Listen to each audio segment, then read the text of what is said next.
হরেন্দ্রনাথের phone. অরুন্ধতির মার সঙ্গে কুশল বিনিময় করে হরেন্দ্রনাথ তার সেজো ভাইকে চাইলেন, কিন্তু সেজো ভাই বললেন রাতে হোটেলে গিয়ে ফোন করবেন। রাত অনেক হয়ে গেছে। রিসিভার কানে দিয়ে ফোনের দুই প্রান্তে বসে আছেন দুই ভাই।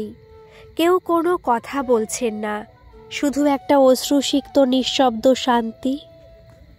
মেচকা, মা খেতে ডাকছে। মানা এসে বলে গেল, মাকে বলো আমার একটু দেরি হবে, আমার খাবারটা টেবিলে চাপা দিয়ে রাখতে। মেচকার উত্তর পেয়ে চলে গেল সে। চলে গেল বটে, কিন্তু ছোট্ট মানাও জানে যে তার মা কিছুতেই মেচকার খাবার ঢাকা দিয়ে রাখবে না, যত রাতই হোক বসে থাকবে। তাহলে তুই কি বলিস, বৌদিকে বলে দি? মেজো ভাই চাপা স্বরে জিজ্ঞাসা করেন।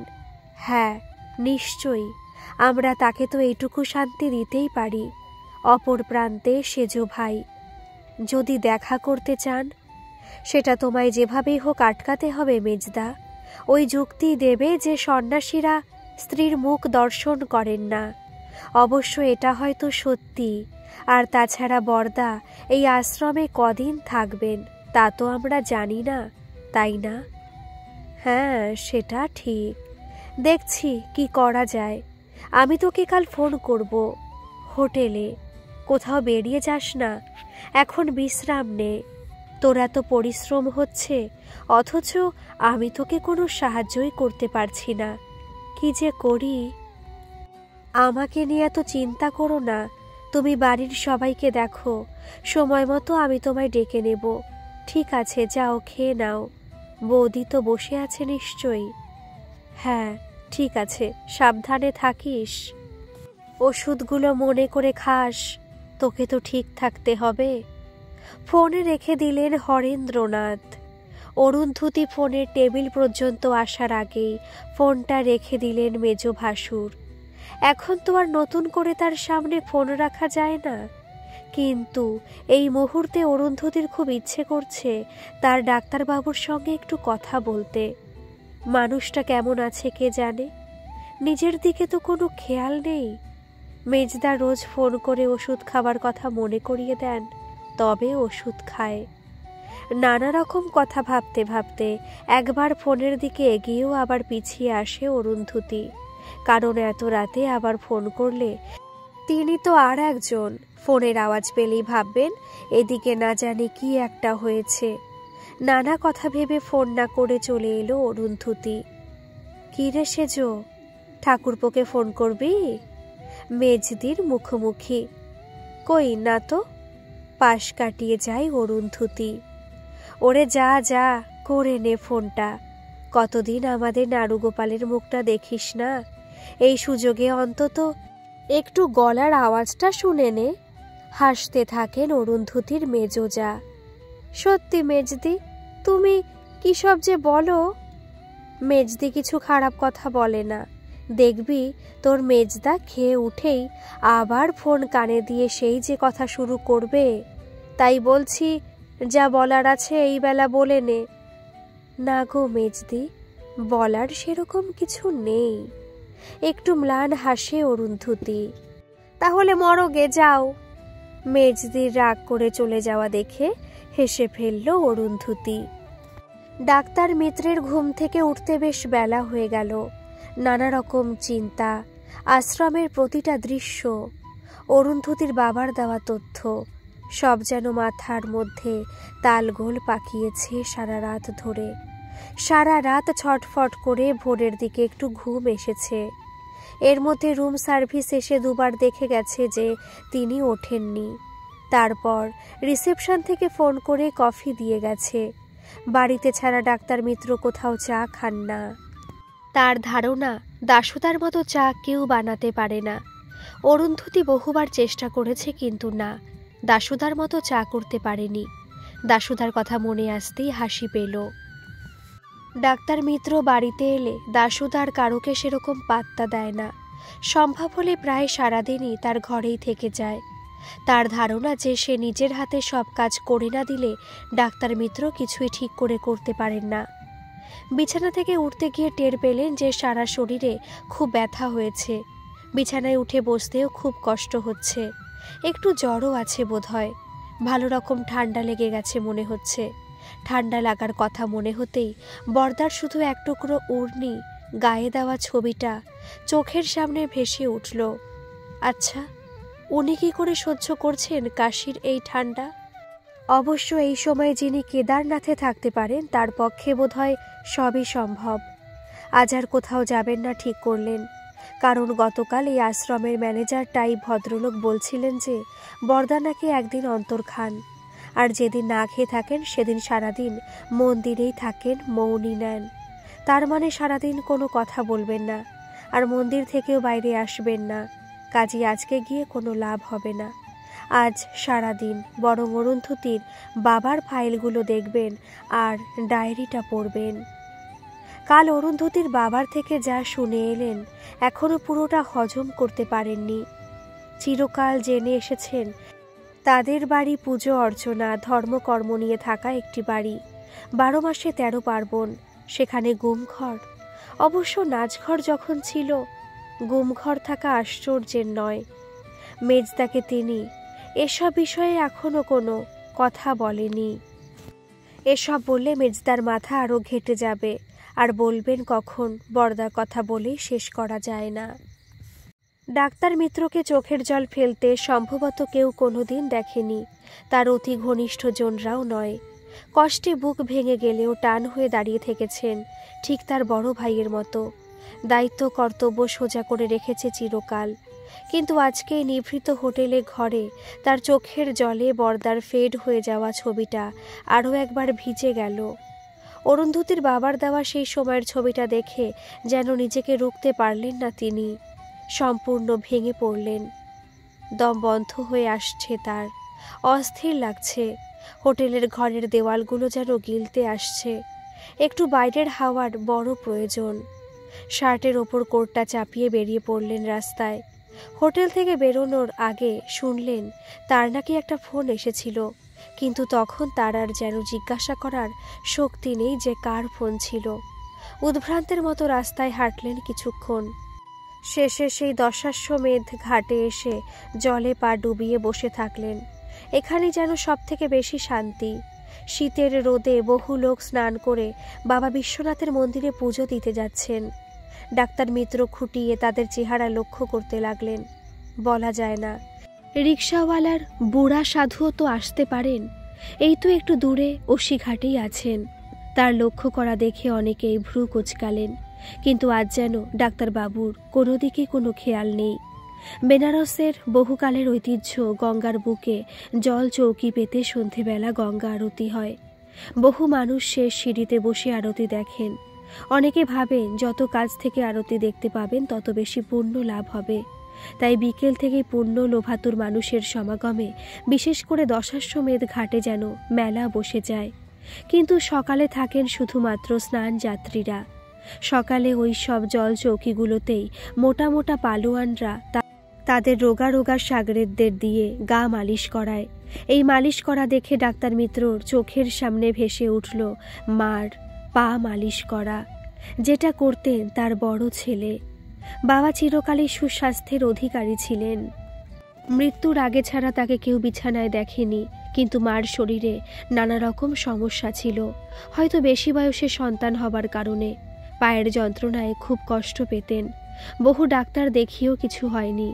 এদিকে বরদা চিরকালই ওষুধি গাছপালার গুণাগুণ নিয়ে চর্চা করতে ভালোবাসতেন, আর এ বিষয়ে তার একমাত্র সঙ্গী ছিল দাশুদা।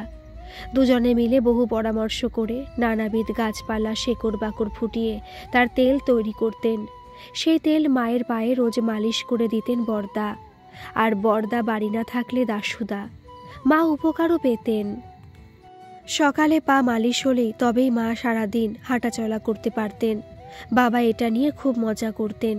মাকে সব সময় বলতেন, গিন্নি, এই আশু আর দাশু মিলে তোমার পায়া ভারী করে দিল। পুরনো কথা ভাবতে ভাবতে নিজের মনেই হেসে ফেললেন ডাক্তার মিত্র।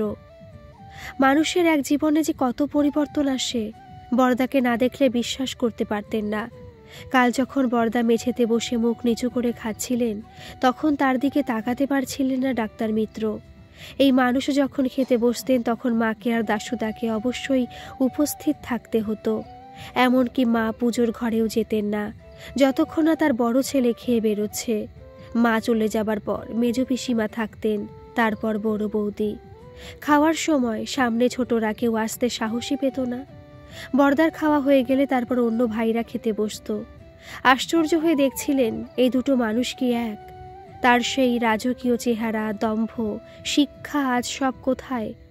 মনে হচ্ছে তার পাশে বসে খাচ্ছেন এক শীর্ণকায় ভিক্ষুক। চোখ ভিজে ওঠে ডাক্তার মিত্রের, মাথাটা যেন আচ্ছন্ন হয়ে যায়। এখন কি যে করবেন বুঝতে পারেন না। এই যে ডক্টর বাবু, শুনছেন? পিঠে বেশ জোরে কয়েকটা টোকা। পেছন ফিরে চমকে উঠলেন ডাক্তার মিত্র।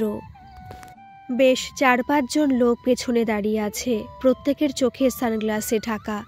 তাদের মধ্যে একজন তাকে টোকা মেরে ডাকছে। প্রথমটা ঠিক বুঝতে পারলেন না যে এরা কারা, কি চায়। শুনছেন ডক্টর সাহেব? একটা কর্কশ আওয়াজ। উঠে দাঁড়ালেন। আমায় কিছু বলছেন? বিনীত স্বরে জিজ্ঞাসা করলেন। আপনাকেই। আপনি ছাড়া কে আর এখানে ডক্টর আছে? একটা লোক এগিয়ে এসে হিন্দি টানে কথাগুলো বলল। বলুন, কি বলছেন? ডক্টর বাবু, আপনি তো ওই অশিঘাটওয়ালা সাধুজির ভাইয়া হন, তাই না? হ্যাঁ, কিন্তু কেন, কি হয়েছে?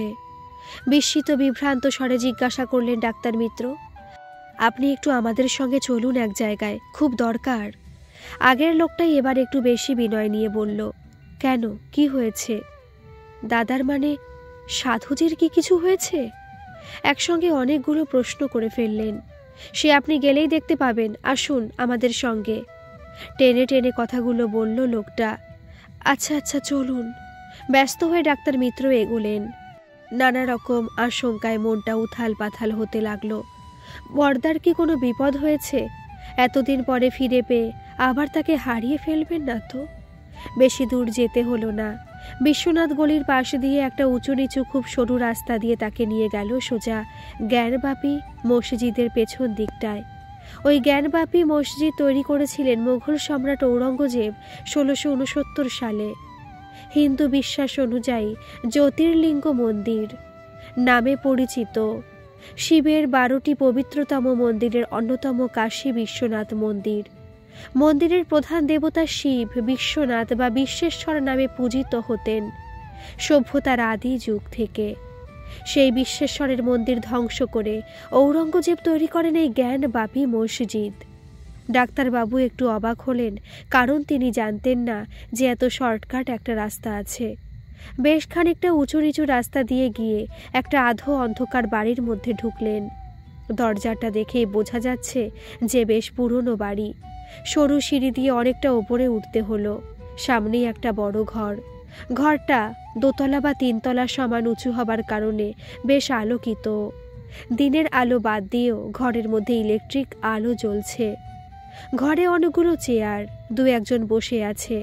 দেখে মনে হলো সবাই যেন ডাক্তার মিত্রের জন্যই অপেক্ষা করছিল। ডাক্তার মিত্রের চোখ পর্দাকে খুঁজতে লাগলো। এই ঘরটা দরজার কাছে দাঁড়িয়ে ভেতরের আর একটা ঘরের খানিকটা অংশ দেখা যাচ্ছে। সেখানেও 2-1টি অল্প বয়সী ছেলে বসে দাঁড়িয়ে আছে। কিন্তু না, বরদা তো সেখানে নেই। ডাক্তার মিত্র থমকে দাঁড়িয়ে এদিক ওদিক তাকাতে লাগলেন। তিনি কিভাবে যেন ধরেই নিয়েছিলেন যে এখানে এলেই বরদাকে দেখতে পাবেন। কি খুঁজছেন ডক্টর সাহেব? কাকে খুঁজছেন? কর্কশ একটা আওয়াজে চমকে উঠলেন ডাক্তারবাবু। বরদা মানে সাধুজি? সাধুজি কোথায়? উদ্বিগ্ন প্রশ্ন। আরে বসুন ডাক্তারবাবু, বসুন। ব্যস্ত হচ্ছেন কেন? এই কে আছিস? ডাক্তারবাবুকে একটু কফি দে। ভেতরের ঘর থেকে একজন বেশ ভদ্র চেহারার লোক বাইরে এলো, বাঙালি। বসবো কেন? আর আপনি?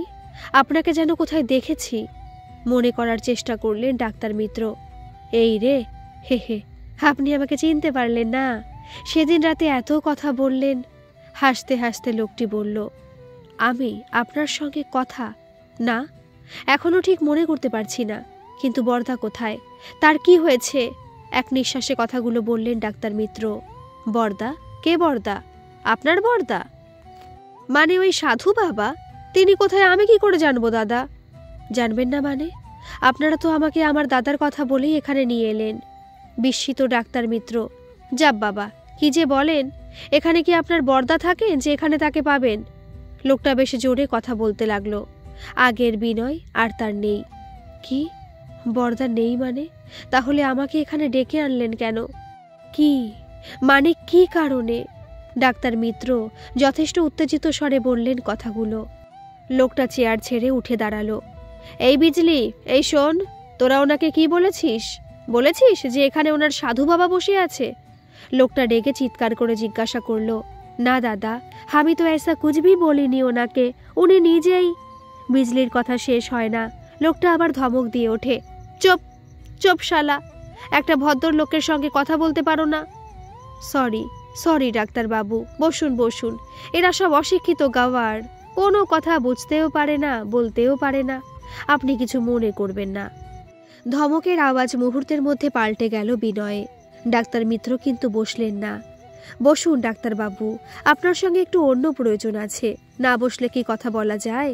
খুবই বিনীতভাবে হেসে হেসে বলল বাঙালি লোকটি। লোকটার হাসিটা দেখে বিদ্যুৎ চমকের মতো ডাক্তার মিত্রের মনে পড়ে গেল যে এই লোকটাই তাকে সেদিন পান মশলার দোকানে জিজ্ঞাসা করেছিল যে উনি ডাক্তার কিনা, আর এখানে কতদিন থাকবেন। তার মানে ওরা কি কোনোভাবে নিশ্চিত হতে চাইছিল যে সত্যি উনি ডাক্তার মিত্র কিনা?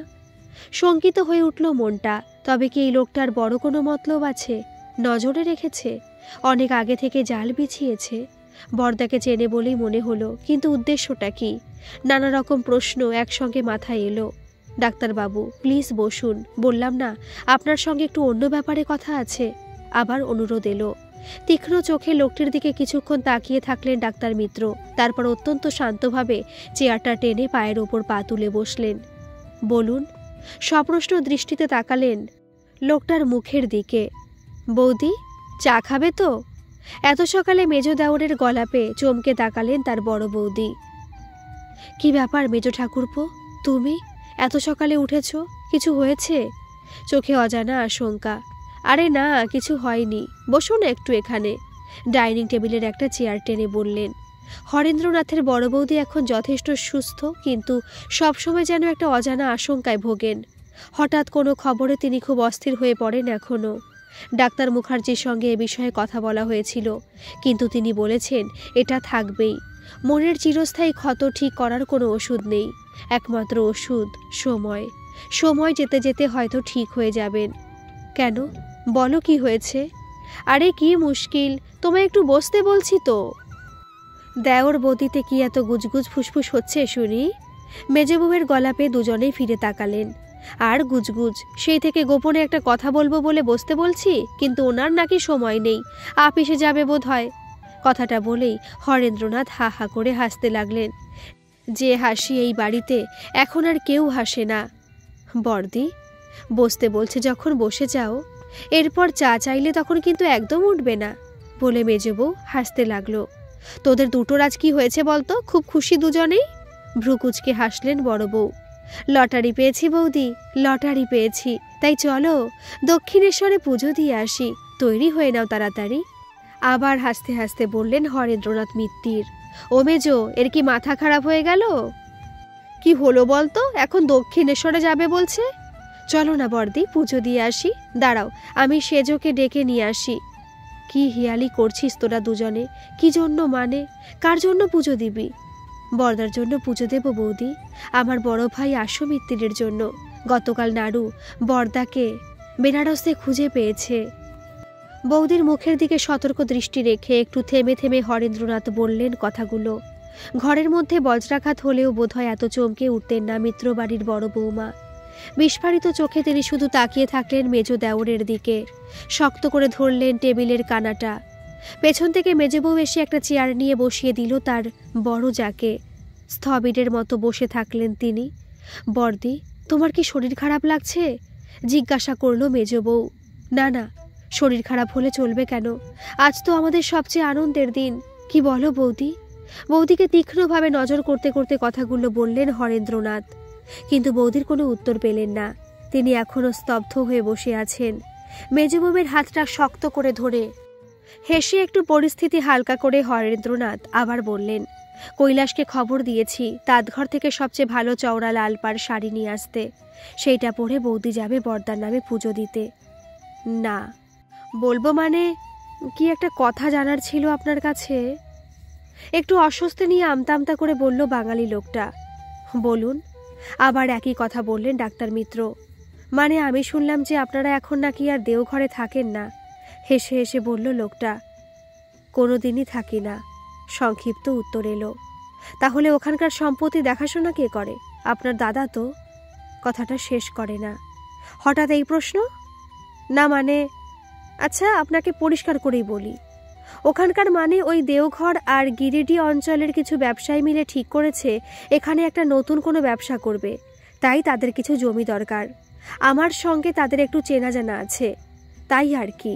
একটু দম নিয়ে আবার বলে, আপনারা তো মানে আপনার দাদা তো ওখানে থেকে ফল সবজি সব এক্সপোর্ট করতেন, কিন্তু এখন তো সব বন্ধ। সেই লাইনটার মানে, তাই বলছিলাম। লোকটা একটু থেমে কিছু শোনার আশায় ডাক্তার মিত্রের দিকে তাকিয়ে থাকলো। কি বলছিলেন? ঠান্ডা প্রশ্ন। না মানে আপনারা যদি জমিগুলো আমাদের দেন, মানে ওনাদের, দেখুন অত জমি শুধু শুধু ফেলে রেখে তো লাভ নেই, দিলে আপনারাই ভালো দাম পাবেন। আবার একগাল হাসি। আপনি কি পাবেন? ছোট প্রশ্ন। আমি মানে, প্রশ্ন শুনে যেন একটু হোঁচট খেলো। আমি আবার কি পাবো? আপনি কি ভাবছেন আমি কিছু পাবার আশায় এত কথা বলছি? নিজেকে একটু গুছিয়ে নেবার চেষ্টা করে। না, কিছু পাবার আশায় কেন, কিছু দেবার আশায় তো আপনি আমাকে গঙ্গার ঘাট থেকে লোক দিয়ে তুলে আনলেন, আমার দাদা নাম করে আমায় ভয় দেখালেন। দেবার জন্যই তো সেদিন আমায় জিজ্ঞাসা করছিলেন যে আমি এখানে কতদিন থাকবো। কেটে কেটে কথাগুলো বললেন ডাক্তার মিত্র। কি সব বাজে বাজে বকছেন? উত্তেজিত স্বরে প্রতিবাদ করল। আমি আপনাকে লোক দিয়ে তুলে এনেছি। দেখ দেখ কি বলছে। শুনুন ডাক্তারবাবু, বেশি কথা বলবেন না। প্রমাণ করতে পারবেন তো যে আমি আপনাকে তুলে এনেছি? ডাক্তার মিত্রের কাছে এগিয়ে এসে মুখের কাছে আঙুল নেড়ে চিৎকার করল, শালা পাগলা সাধুর পাগলা ভাই। সামনে দাঁড়িয়ে থাকা একটা ছেলে মন্তব্য করল, এই কে রে তুই? কে বললি? আবার বল। চেয়ার ছেড়ে উঠে বাঘের মতো লাফিয়ে গিয়ে সামনের ছেলেটার কলার সমেত গলাটা চেপে ধরলেন ডাক্তার মিত্র। মুহূর্তের মধ্যে যেন বেরিয়ে এলো মেডিকেল কলেজের দাপুটে ছাত্র নারায়ণ মিত্তির। এ কি করছো নারায়ণ? পেছন থেকে কেউ এসে হাতটা ধরে ফেললেন। কে? চমকে পেছন ফিরে তাকালেন ডাক্তার মিত্র। তুমি তুমি এখানে কিভাবে? বিস্ময়ে হতবাক হয়ে জিজ্ঞাসা করলেন। তার নিজের অজ্ঞাতে ছেলেটির গলা থেকে হাতটা নেমে এলো। এদিকে আয়, এদিকে বস এখানে। বলতে বলতে আগন্তুক বয়স্ক ভদ্রলোক ডাক্তার মিত্রের হাত ধরে একটা চেয়ারে বসিয়ে দিলেন। কিন্তু ডাক্তার মিত্রের বিস্ময় যেন কাটছে না। কি ব্যাপার ধ্রুবদা? আমি তো কিছুই বুঝতে পারছি না, তুমি এখানে এদের সঙ্গে কেন? ঘটনার আকস্মিকতায় ঘরের সবাই কিছুক্ষণের জন্য হতভম্ব হয়ে গিয়েছিল। হতচকিত হয়ে দেখছিল ডাক্তার মিত্রকে আর তার ধ্রুবদাকে। চেয়ারে বসার পরেও ডাক্তার মিত্র শান্ত হতে পারছিলেন না। কুমন্তব্য করা ছেলেটা তখনও গলায় হাত দিয়ে হতভম্ব হয়ে দাঁড়িয়ে আছে। সে ভাবতেও পারেনি যে তার একটা আলগা মন্তব্যের জন্য একটা বয়স্ক লোক তাকে এইভাবে আক্রমণ করতে পারে। এই এই তুই এখনো এখানে দাঁড়িয়ে আছিস কেন? বেরো, বেরো এখান থেকে। বলতে বলতে ডাক্তার মিত্র আবার তেড়ে যান চেয়ার ছেড়ে, কিন্তু ধ্রুবদা তাকে টেনে বসিয়ে দিলেন। শান্ত করার জন্য পিঠে মাথায় হাত বোলাতে লাগলেন। কি ব্যাপার, তুমি এখানে? তোমার তো কালকে ফিরে যাবার কথা ছিল, যাওনি কেন? বাঙালি লোকটা এসে অত্যন্ত রুক্ষভাবে ডাক্তার মিত্রের ধ্রুবদাকে জিজ্ঞাসা করল। কেন? আমাকে পাঠানোর জন্য তোমার এত ব্যস্ততা কিসের? আমার চোখের আড়ালে যা ইচ্ছে করবে বলে? ভদ্রলোক ফুঁসে উঠলেন। আমি যাই করি তোমার তাতে কি? তুমি থাকো না তোমার কাজ নিয়ে, আমার পেছনে কেন? রাগত মুখে লোক বলল। গুন্ডামি? এতই যদি দালাল হবার শখ ছিল তখন বললে না কেন? তাহলে লাখ লাখ টাকা তো তোমার দুটো দোকানের পেছনে খরচা ঢালতাম না। লজ্জা করে না? একদমই কথাগুলো বলে ভদ্রলোক হাঁপাতে লাগলেন। ডাক্তার মিত্র কিছুই বুঝতে পারছিলেন না, হতভম্ব হয়ে দুজনকেই দেখছিলেন। কি ব্যাপার বলো তো ধ্রুবদা? আমি তো এখনো কিছু বুঝতে পারছি না। এই লোকটা তোমার কে হয় চিনতে পারছি না তো। ধোঁয়াশা কাটানোর চেষ্টা করলেন ডাক্তার মিত্র। সেই নান্টু হতভাগা, মনে নেই তোর? আমার ভাই, সে আশুদাকে খুব ভয় পেত। তুই দেওঘরে এলে তোর সঙ্গে ফুটবল খেলতে আসতো শুধু। মনে করানোর চেষ্টা করলেন ধ্রুবদা। লেখাপড়া তো কিছুই করলো না, বলল ব্যবসা করবে, দোকান করে দিতে হবে। ভাবলাম ঠিক আছে, কিছু তো করুক। দিলাম 2টো দোকান করে, কিন্তু তাতে কি রক্ষে আছে? এত টাকার লোভ। ও আজকে তোদের আক্রমণ করছে। আমার লজ্জায় মরে যেতে ইচ্ছে করছে। কুণ্ঠায় সংকুচিত হয়ে গেলেন ধ্রুবদা। নান্টু, ধ্রুবদার ভাই নান্টু। অবাক হয়ে যান ডাক্তার মিত্র। ছোটবেলায় দেওঘরে যাবার প্রধান আকর্ষণ ছিল ওই নান্টুর সঙ্গে ফুটবল খেলা। ওকে তিনি খুব বন্ধু ভাবতেন তো। আর আজ সে আজকে ফুটবল না পেলে গাছ থেকে কাঁচা বাতাবি লেবু ছিঁড়ে আনত নান্টু। কিছু ভোলেননি ডাক্তার মিত্র, কিন্তু ও কি সব ভুলে গেছে? অবাক বিস্ময়ে লোকটির মুখের দিকে তাকিয়ে থাকলেন ডাক্তার মিত্র। নান্টুও চোরা চাহনিতে ডাক্তার মিত্রকে দেখতে লাগলো। সমুদ্রের গভীরতম প্রদেশে নাকি সূর্যের প্রখর তাপ পৌঁছায় না, তাই সেই সুদীর্ঘ প্রদেশ যেমন সূর্যের আলোকে কাছে পায় না, আবার সূর্য তেমন গভীর সমুদ্রের শান্ত নীরবতাকে ছুঁয়ে দেখতে পারে না। বর্দিকে দেখে অরুন্ধতির শুধুমাত্র এই কথাটাই মনে আসে। বর্দি যেমন বর্দাকে পেল না, তেমনি বর্দাও তো পেলেন না এই শান্ত সংযত মায়াময় মানুষটাকে, যাকে সম্পূর্ণ করে পেলে হয়তো তার জীবনটা অন্যরকম হতো। সারা জীবন দুজনে দুটো আলাদা কর্তব্যের বৃত্তের মধ্যেই থাকলেন। দোতলার জানলার কাছে দাঁড়িয়ে চুলে চিরুনি চালাতে চালাতে বর্দি যে ঠিক কী ভাবছে সেটা সম্ভবত কারোর পক্ষে বোঝা সম্ভব নয়। যেদিন থেকে মেজদা বর্দার খবরটা দিয়েছেন সেদিন থেকে বর্দির মধ্যে এই স্তব্ধতা এসেছে। সবার মধ্যে একটা আনন্দ রয়েছে, বাচ্চাদের মধ্যে একটা চাপা উত্তেজনা, কিন্তু সবই ম্লান হয়ে যায় বর্দির নীরবতার কাছে। সাংসারিক কোনো কাজে তার কোনো অবহেলা নেই। সময়ের কাজ বরং সময়ের কিছুটা আগেই করে দেয় আজকাল। ছেলেগুলোর সমস্যা হয়েছে সবচেয়ে বেশি। এখন তারা একটা বুঝদার বয়সে এসে পৌঁছেছে, বিশেষ করে কালী আর ভদু, কিন্তু তারা মুখ ফুটে মায়ের কাছে বাবা সম্পর্কে কোনো কথা বলতে পারে না। ওদের দেখলে অরুন্ধতির বড্ড কষ্ট হয়। কিছু না বোঝার মতো বাচ্চাও নয়, আবার মতামত দেবারও বয়স হয়নি। মেজদা আর দাশুদা যখন বর্দাকে নিয়ে, তার ছোটবেলার দুষ্টুমি নিয়ে, ভাইদের আদর করা নিয়ে মজার মজার আলোচনা করেন, তখন বর্দা 2 ছেলে সেখানে নীরবে দাঁড়িয়ে থাকে, শোনে তাদের বাবার কথা। এইসব আনন্দ তারা তো পেতে পারত, কিন্তু পায়নি। অভিমান তো নিশ্চয়ই হয়। বাবার ওপর সবচেয়ে বেশি অধিকার তো সন্তানদেরই। তুই এখানে হা করে দাঁড়িয়ে আছিস, আর আমি সারা বাড়ি তোকে খুঁজে মরছি। ভাবলাম বোধহয় তেনার সন্ধান করতে কাশির ট্রেন ধরছিস। মেজো যার কথায় সম্বিত ফেরে অরুন্ধতির। কেন গো মেজদি, তুমি কি আমাকে চোখে হারাচ্ছ? বলে হাসতে থাকে অরুন্ধতি। বয়ে গেছে আমার, যে চোখে হারায় তাকে ধরতেই তো ট্রেন ধরতে বললাম। একদম এসব বলবে না, সত্যি চলে যাব কিন্তু। কপট ভয় দেখায় অরুন্ধতি। বলো, খোঁজ করছিলে কেন? দেওঘর থেকে ফোন এসেছিল, বৈদ্যনাথ ধাম থেকে মোহনানন্দ মহারাজ ফোন করেছিলেন তোর মেজদাকে। ওখান থেকে নাকি ধ্রুব জ্যোতিদা কাশিতে এসেছেন সেজ ঠাকুরপোর সঙ্গে দেখা করতে। কেন, ওর সঙ্গে দেখা করে কি হবে? ও তো আজকে বর্দার সঙ্গে দেখা করতে পারবে না বলেছে। মেজদা তো তাই বললেন। তাহলে উনি কি করতে এসেছেন? উনি কি করতে এসেছেন? আমি তো শুনলাম উনি তোর বরকে কাঁধে করে নিয়ে দেওঘর চলে যাবেন বলে এসেছেন। হয়েছে? মেজ বউ খুব হাসতে থাকেন। মেজদি, ভালো হচ্ছে না কিন্তু। কি হলো রে সেজো, রেগে যাচ্ছিস কেন? মেজ তো ভালোই বলেছে, বড় বউ মন্তব্য করল। বর্দি, তুমিও? তোমায় আমি ভালো বলে জানতাম। কোন সময় যে বড় বউ ওদের কাছে এসে দাঁড়িয়েছে মেজো সেজো কেউই বুঝতে পারেনি।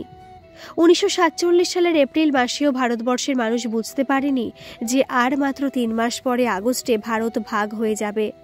ভাগ্য কাকে কোথায় নিয়ে যাবে কেউ জানত না।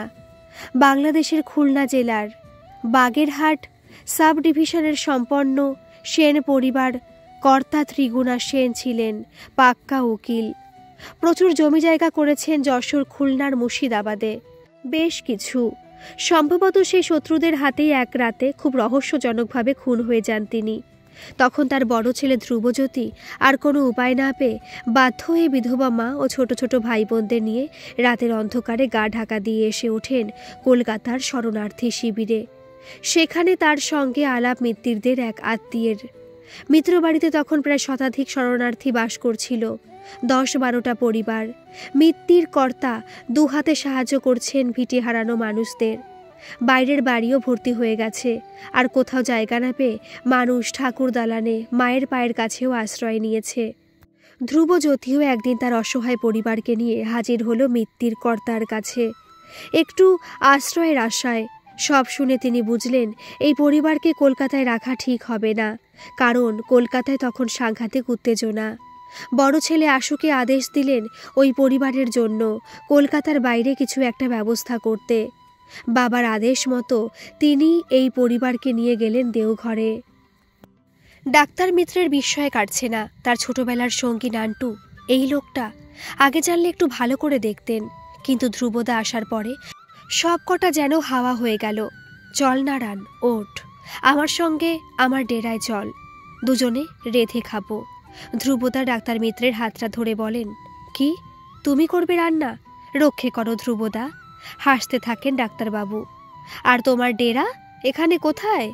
বিস্মিত স্বরে বললেন, আরে ওই হতভাগার বাড়িতে ওর সঙ্গে থাকবো না বলে আমি ওই সারনাথের কাছে একটা ঘর ভাড়া নিয়ে আছি, শুধু তোর সাথে দেখা করে একটু কথা বলবো বলে। আজ 4 দিন হলো। একদমে বলে যান ধ্রুবদা। আমার সঙ্গে দেখা করবে বলে তুমি এখানে ঘর ভাড়া নিয়ে আছো? কি আশ্চর্য! তুমি জানলে কি করে যে আমি এখানে এসেছি? বাড়িতে ফোন করোনি কেন? প্রশ্নের পর প্রশ্ন করেন ডাক্তার মিত্র। তোকেই তো আমার সাবধান করা দরকার। হরিকে শুধু শুধু চিন্তায় ফেলতে চাইনি। কিসের চিন্তা? আমাকে তোমার কি দরকার? আমার মনে হয়েছিল তোদের সামনে বিপদ, তাই। বিপদ? আমাদের বিপদ কেন? উদ্বিগ্ন ডাক্তার মিত্র। সে অনেক কথা। এইখানে সব কাগজপত্র আছে, দেখলেই বুঝতে পারবি। ইশারায় নিজের কাঁধের ব্যাগটা দেখালেন। পরে বলবো বিপদের কথা। পরে আবার কি? তুমি এখন আমার সঙ্গে আমার হোটেলে চলো, সেখানে গিয়ে সব শুনবো। সারাদিন প্রায় কিছু খাওয়া হয়নি, তোমাকে খুব ক্লান্ত দেখাচ্ছে। এখন তোর হোটেলে গেলে রাতে ফিরবো কি করে? রাতে তোমায় ফিরতে হবে কেন? কে তোমার জন্য থালা সাজিয়ে বসে আছে? না, তা তো কেউ নেই, কিন্তু আমায় নিয়ে গেলে তোর কোনো অসুবিধে হবে না? সংকোচের সঙ্গে বলেন ধ্রুবদা। হ্যাঁ, খুব অসুবিধে হবে, তবু আর কথা না বলে চলো। হোটেলটা বেশি দূর নয়, তবু দেখি একটা রিকশা পাই কি না। এবার বলো, কি বিপদের কথা তুমি তখন বলছিলে? হোটেলে পৌঁছে সামান্য টিফিন করে 2 কাপ কফি নিয়ে বসে ডাক্তার মিত্র ধ্রুবদাকে জিজ্ঞাসা করলেন, আমার বলতে খুব লজ্জা করছে, কিন্তু না বললে তো মরেও শান্তি পাবো না রে। এক দুঃসহ বেদনা ফুটে ওঠে ধ্রুবধার মুখে। ডাক্তার মিত্র তাকে সময় দেন নিজেকে গুছিয়ে নেবার জন্য। তুই তো জানিস, আমার বাবা যেহেতু উকিল ছিলেন, তার সঙ্গে কাজ করতে করতে আইনি ভাষা আমার বেশ রপ্ত হয়ে গিয়েছিল। দলিল পড়তে খুব অভ্যস্ত ছিলাম, সেই কারণে আইনের যত সব কাগজপত্র আশুদা আমাকে দিয়ে ভালো করে পড়িয়ে আমাকে গুছিয়ে রাখতে বলতেন। বিশেষ করে দেওঘরের সম্পর্কিত। একটু দম নিলেন। অন্তু চলে যাবার পর আমি যখন আড়িয়াদহের বাড়িতে যাই, তখন আশুদা আমাকে বলেন যে দেওঘরের সমস্ত সম্পত্তি, এমনকি ব্যবসার যে টাকা পয়সা আছে, সব উনি বৈদ্যনাথ ধামে দান করে দিতে চান। মহারাজের সঙ্গে ওই বিষয়ে কথা বলতে। তখন বড় মহারাজ বেঁচে। আমি আশুদার কথা মতো মহারাজের সঙ্গে কথা বলি। তোদের বাড়ির এই দুর্ভাগ্যে আমাদের সবার মতো মহারাজও খুব দুঃখ পেয়েছিলেন। তুমি ওনাকে বলেছিলে? হ্যাঁ, আমি যখন বলতে গেলাম তখন দেখলাম উনি সব জানেন। কি করে? আশুদা বাড়ি থেকে চলে যাবার আগে ওনাকে একটা চিঠি দিয়েছিলেন এই বিষয়ে। আমি গিয়ে বলার পর উনি বললেন যে দেখো, পাপের টাকা যেমন ভোগ করতে নেই, তেমনি কারোর দুঃখের টাকাও ভোগ করা উচিত নয়। কিন্তু যেহেতু কিছু অনাথ বালকের দায়িত্ব আশুতোষ নিয়েছে, তাই নগদ টাকা আমরা গ্রহণ করব। কিন্তু কিন্তু সম্পত্তি নেবেন না, তাই তো? হ্যাঁ, তবে উনি বলেছিলেন শোক তাপ একটু প্রশমিত হলে যদি মনে করেন তাহলে ওই জমি দেবোত্তর সম্পত্তি হিসেবে আশ্রমে গ্রহণ করবে। কিন্তু তারপরে তো হঠাৎ উনি মারা গেলেন। আমি বহুবার হরিকে বলেছি, কিন্তু তোরা 2 ভাই এত ব্যস্ত যে আর কিছু করে ওঠা হয়নি। হ্যাঁ জানি, কিন্তু এতে বিপদের কি আছে? ব্যস্ত হয়ে বললেন ডাক্তার মিত্র। কোনো বিপদ এতদিন তো টের পাইনি। আমি ভেবেছিলাম কালী ভদু কাবুত তো বড় হচ্ছে, আর কিছুদিন পর কিছু একটা ব্যবস্থা করব। এই সম্পত্তিতে তো ওদেরই অধিকার। একটু চুপ করে আবার বলতে শুরু করলেন। কিন্তু গত 2 সপ্তাহ আগে হঠাৎ নান্টুর ছোট ছেলে এসে বলল যে আশুদাকে নাকি পাওয়া গেছে। ও নান্টুর এক সঙ্গীর থেকে জানতে পেরেছে হরিদ্বার থেকে তাকে নাকি কেউ ট্রেনে উঠতে দেখেছে। আমি তো প্রথমে বিশ্বাস করিনি, কিন্তু আমার ভাইয়ের বউ মানে নান্টুর বউ যখন এসে একই কথা বলল তখন আমার খানিকটা বিশ্বাস হলো। ওরা কি করে জানলো? নান্টু সবসময় আমার কাছে খোঁজ করতো যে আশুদার কোনো সন্ধান পাওয়া গেছে কিনা। আমি সরল মনে ভাবতাম যে ভালোবেসে জিজ্ঞাসা করে হয়তো, কিন্তু ও যে তাকে খোঁজার জন্য লোক লাগিয়েছে আমি তা ভাবতেও পারিনি। কি লোক লাগিয়েছে মানে? বুঝে উঠতে পারে না ডাক্তার মিত্র। মানে আর কি, প্রায় 4-5 বছর হলো নান্টু এখানে মানে বেনারসে দোকান করেছে। তখন থেকে দেখি বিভিন্ন সাধু সন্ত মঠে মিশনে ওর যাতায়াত। কিন্তু ও যে তোদের ওই সম্পত্তির লোভে এইভাবে সাধু সন্তের সাহায্য নিয়ে আশুদাকে খুঁজছে তা আমি বুঝতেই পারিনি কোনোদিন। বিশ্বাস কর, আমি সত্যি জানতাম না। গলা ধরে আসে ধ্রুবদার। ডাক্তার মিত্রের হাতটা চেপে ধরেন। ধুর, কি যে বলো। তারপর কিভাবে ও অশিঘাটের অমরাবতী আশ্রমের কথা জানতে পারলো আমি জানি না, কিন্তু ও যখন দলবল নিয়ে ঘরে আড্ডায় বসে তখন ওদের আলোচনা থেকে ওর বউ জানতে পারে যে আমার আলমারি থেকে আশুদার দলিল আর কাগজপত্র চুরি করে ওরা সই জাল করেছে। কি বলছো? চমকে ওঠেন ডাক্তার মিত্র।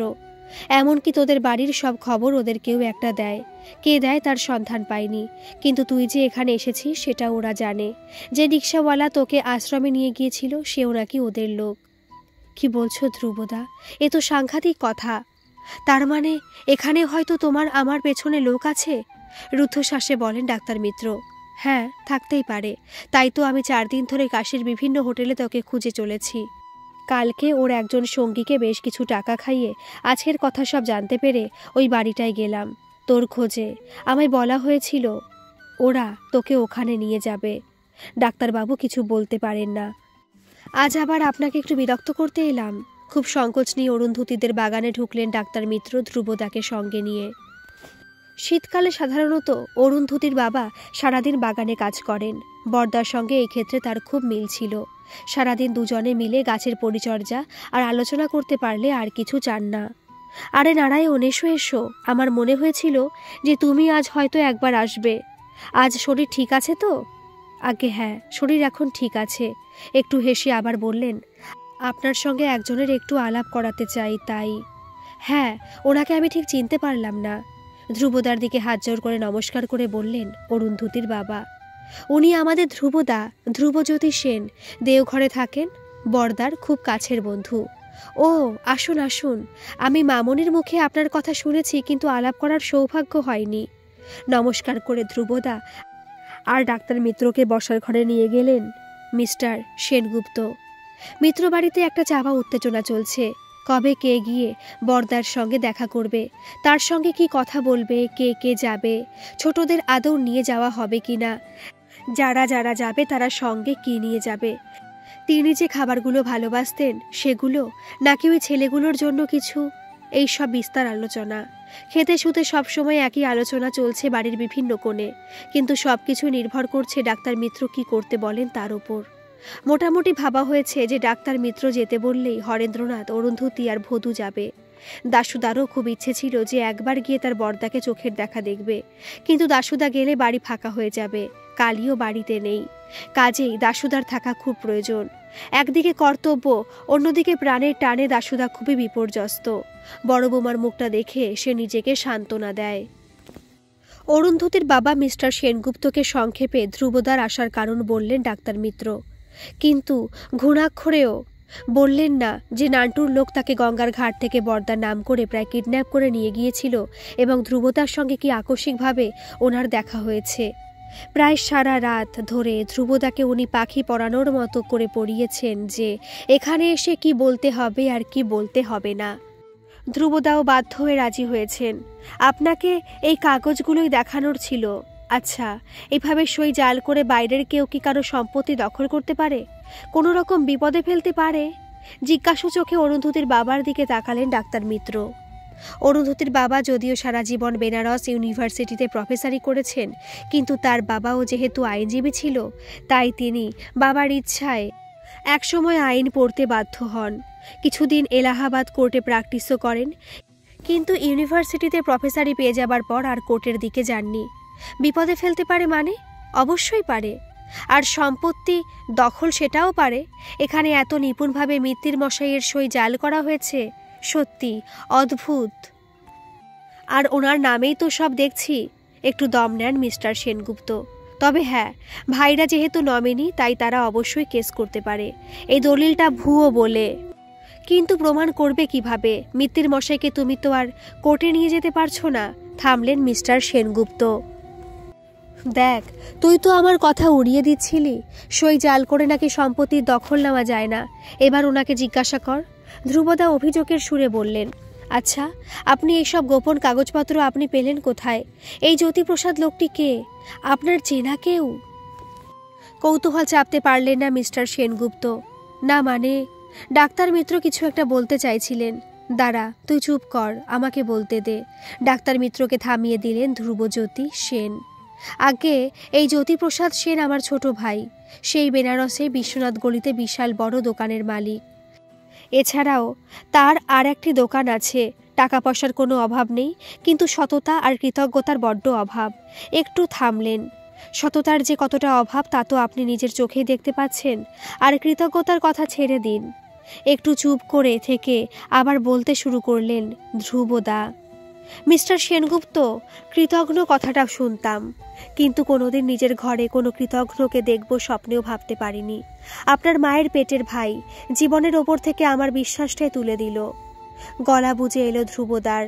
মুখ নিচু করে বসে থাকলেন কিছুক্ষণ।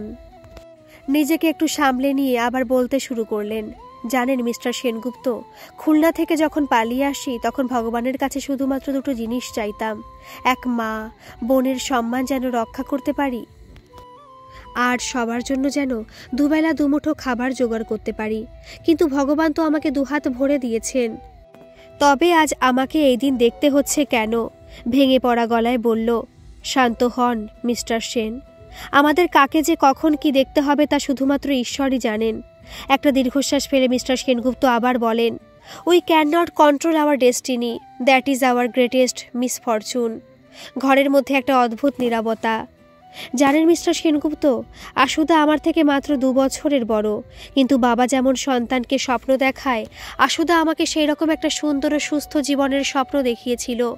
মাইলের পর মাইল শুষ্ক মাঠ দেখিয়ে বলতো যে দেখবি, এই মাঠ একদিন ফুলে ফলে এমনভাবে ভরে যাবে যে চিনতে পারবি না। সত্যি তাই করেছিল। ধ্রুবদার দীর্ঘশ্বাস আরও দীর্ঘায়িত হলো। আচ্ছা, খাওয়া দাওয়া করে নিয়ে কথা বললে হতো না? অরুন্ধতির মা ঘরে এসে ঢুকলেন। না মানে খাওয়া দাওয়া আজ থাক, আমাকে আবার আজকে দেওঘর ফিরতে হবে। সে কি, আজকে ফিরবেন মানে?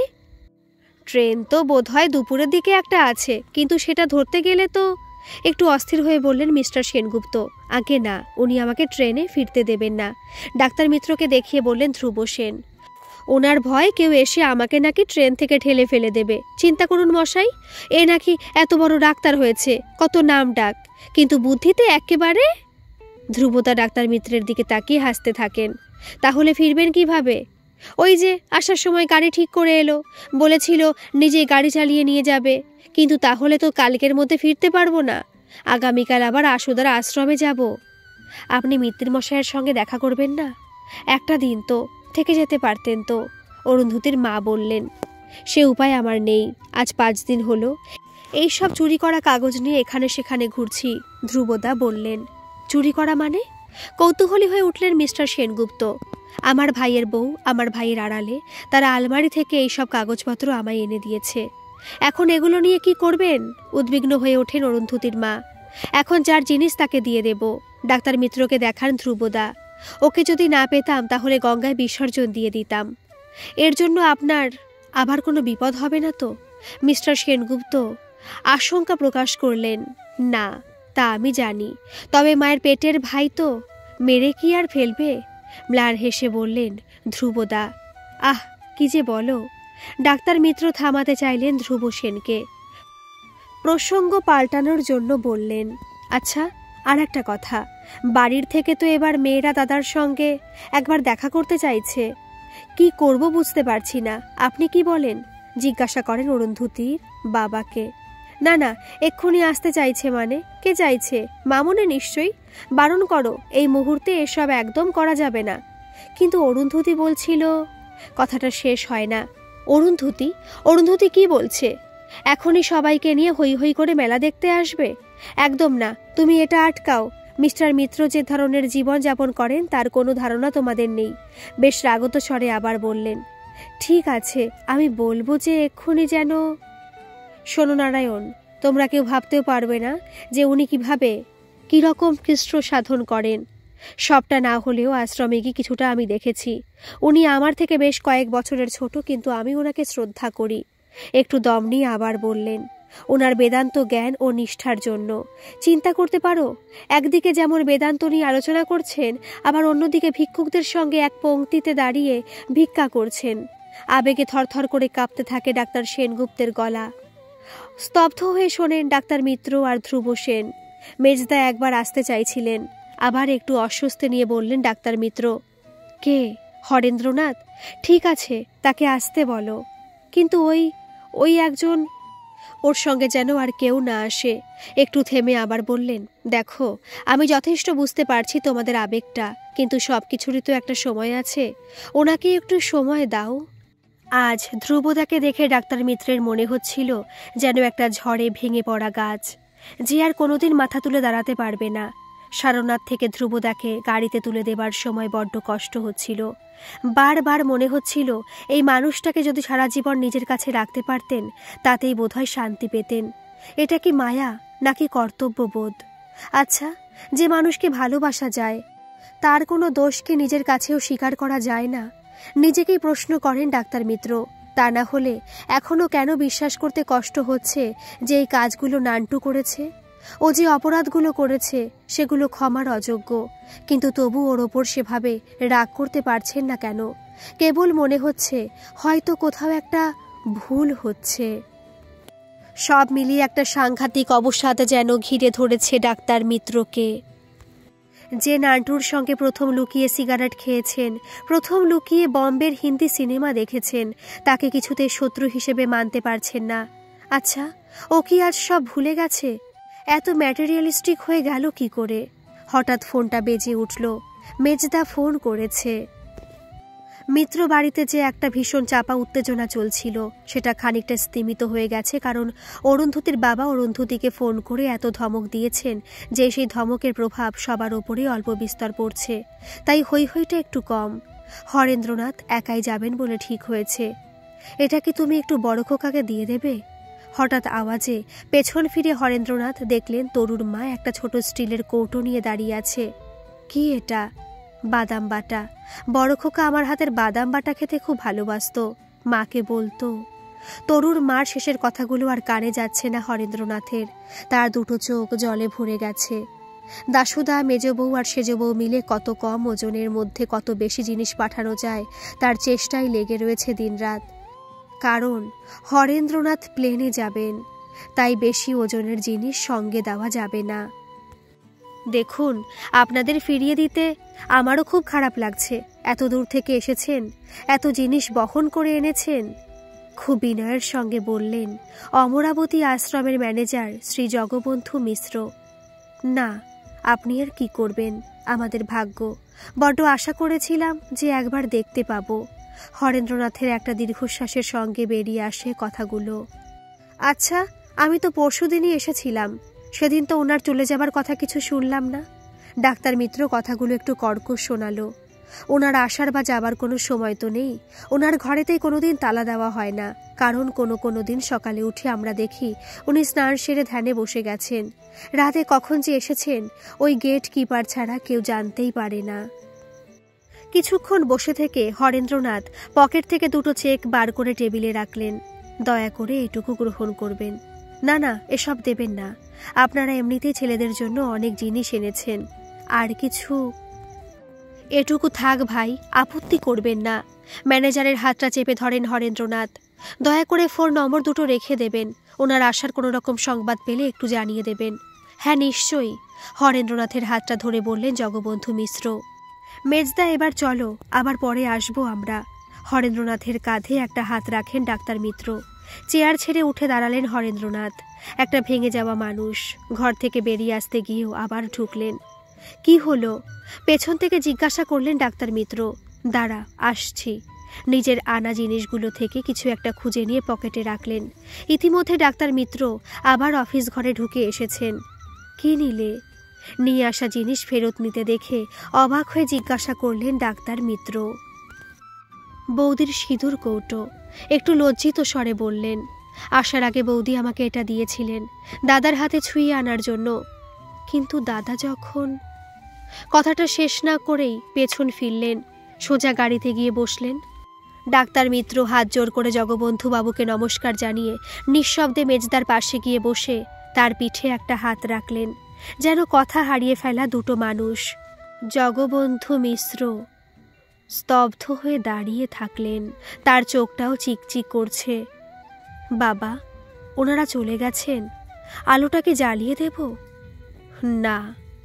নিশ্চল পাথরের মূর্তির মতো জানলার গড়াত ধরে দাঁড়িয়ে থাকা মানুষটি জবাব দিলেন, আপনার সন্ধ্যা আহ্নিকের সময় হলো, আসন করতে বলি? মৃদু স্বরে জিজ্ঞাসা করলেন জগবন্ধু। এবার আর কোনো উত্তর না পেয়ে আস্তে আস্তে ঘরে দরজাটা টেনে বন্ধ করে ঘর থেকে বেরিয়ে এলেন জগবন্ধু মিশ্র। নিষ্প্রভ চাঁদের থেকে সামান্য চুইয়ে আসা আলোয় দেখা গেল শুকনো ধুলো উড়িয়ে গাড়িটা রাস্তার বাঁকে মিলিয়ে গেল।